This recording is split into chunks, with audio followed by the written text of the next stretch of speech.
est uniquement au président Bourlanges pour le groupe démocrate.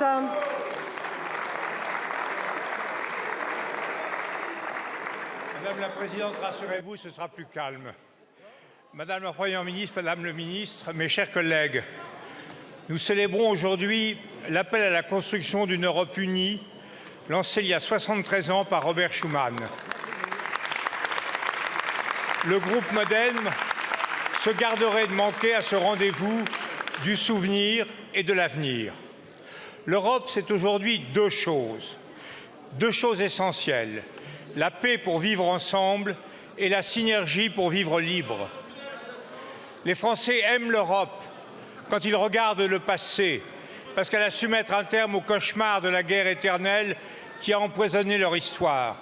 Les Français aiment l'Europe quand ils regardent l'avenir, car ils savent que seule l'union fait la force.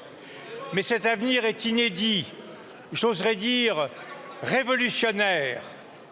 Au cours des 20 dernières années, l'Europe a été confrontée dans l'ordre géopolitique, écologique, démographique, technologique, écologique et démocratique à 6 défis majeurs.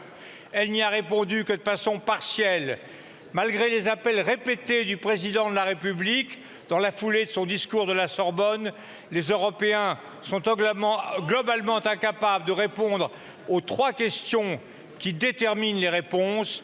Qui, quoi, comment? Qui sont les Européens? C'est la question de l'identité commune. Quoi? Que voulons-nous faire ensemble et que voulons-nous continuer de faire séparément? Comment? C'est la question d'un modèle institutionnel contesté mais irremplaçable. On ne bâtira pas l'Europe de demain sur le détricotage de l'Europe d'hier. Nos concitoyens retrouveront foi dans le projet commun à la condition de se voir offrir simultanément une vision claire et des actions fortes. Nous devons tenir ensemble les 2 bouts de la chaîne. Nous avons besoin d'un cap et d'un calendrier. Un cap pour choisir, un calendrier pour agir. Que le gouvernement entend-il faire pour offrir l'un et l'autre aux électeurs européens de l'an prochain? Merci, Monsieur le Président Bourlanges. La parole est à Madame la Première ministre. Merci Madame la Présidente, Mesdames et Messieurs les députés, Monsieur le Président Jean-Louis Bourlanges. Vous l'avez dit, nous traversons une période de crise multiple, marquée par le retour de la guerre sur notre continent, par la volonté d'affirmation des superpuissances et la nécessité de renforcer notre indépendance énergétique, industrielle, alimentaire et stratégique. Face à ces défis, pour peser et bâtir notre souveraineté, plus que jamais, la solution passe par l'Union européenne.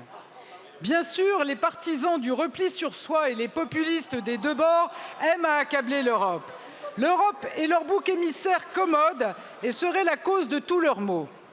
Ils oublient que c'est l'Europe qui a permis une relance majeure de l'économie après le Covid, que c'est l'Europe qui nous permet d'apporter une réponse ferme et résolue face à l'agression russe en Ukraine, que c'est l'Europe qui nous permet d'avoir une ambition climatique puissante et coordonnée, que c'est l'Europe qui permet de défendre notre souveraineté alimentaire et nos agriculteurs, que c'est l'Europe qui nous permet de soutenir notre économie face aux subventions étrangères, source de concurrence déloyale. L'Union européenne devient une puissance et nous pouvons être fiers du chemin parcouru, car sous l'égide du président de la République, la France prend toute sa part dans ce combat. Mesdames et Messieurs les députés, je ne dis pas que l'Europe est parfaite et les défis qui nous attendent sont immenses. Mais pour atteindre l'autonomie stratégique, pour garantir notre souveraineté et notre indépendance, pour atteindre la neutralité carbone, oui, nous avons besoin de l'Europe. En ce 9 mai, comme tous les jours, face aux extrêmes et aux populistes, nous continuerons à la défendre. Je vous remercie. Merci beaucoup, Madame la Première ministre.